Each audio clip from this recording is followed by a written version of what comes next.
Okay, so now we'll have a look at this question here. This question is a evaluation of the value of a piecemeal function. So this thing here, this expression, is what we call a piecemeal function. A piecemeal function has multiple parts, and it has different parts as well. You can see there's 2x minus 4, x plus 3, and x squared. So each of these are sort of three different functions, and they exist over predetermined or specified domains. Okay, so with piecemeal functions, you can literally draw any sort of shape you want, and we're not just confined to just drawing a simple parabola or a circle or a straight line. We can actually combine and mesh them together. Maybe in another video I'll have a look at trying to sketch one of these functions, but for now our task is just to find what is the value of this expression down below. So what is the value of f2 minus f of minus 2 plus f of minus 1. So the key to doing this question is to make sure that you substitute the numbers into their right positions, right? So if I rewrite this expression of what I'm trying to find, I need to find values for each of these functions. So f2.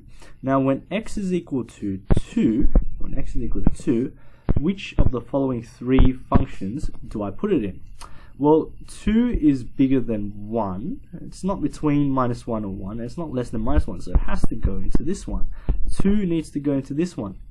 So this is the sort of like restriction on what values of x can be placed into this function 2x minus 4. So because 2 is greater than 1, we put it into the 2x minus 4. So we can say its value will be 2 lots of 2, which is what we put in.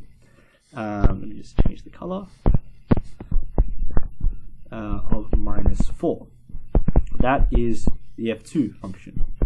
Now f of minus 2, so again I need to look at which of the three minus 2 goes into. It will have to go into this one, because this allows or accepts values of x which are less than or equal to -1, and -2 is less than or equal to -1. So let's put it into there, and that happens to be a x squared function. So we put it in, we get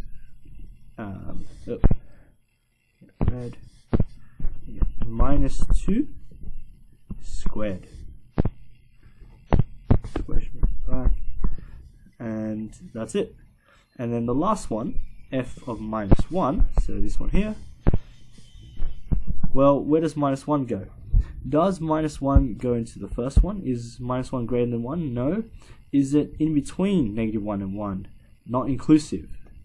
Also, the answer to that is no, because you can see here that this thing doesn't say that minus 1 is part of it, right? It just says x is greater than minus 1, but not including minus 1.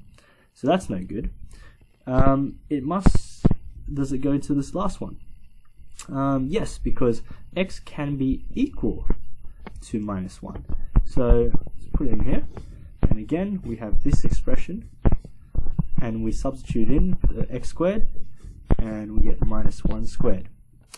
Hence this will be equal to 4 minus 4 minus minus 2 squared is 4 plus 1. And that's going to give us minus 0 minus 4 plus 1, which is minus 3. And that's the value of this expression here. Done.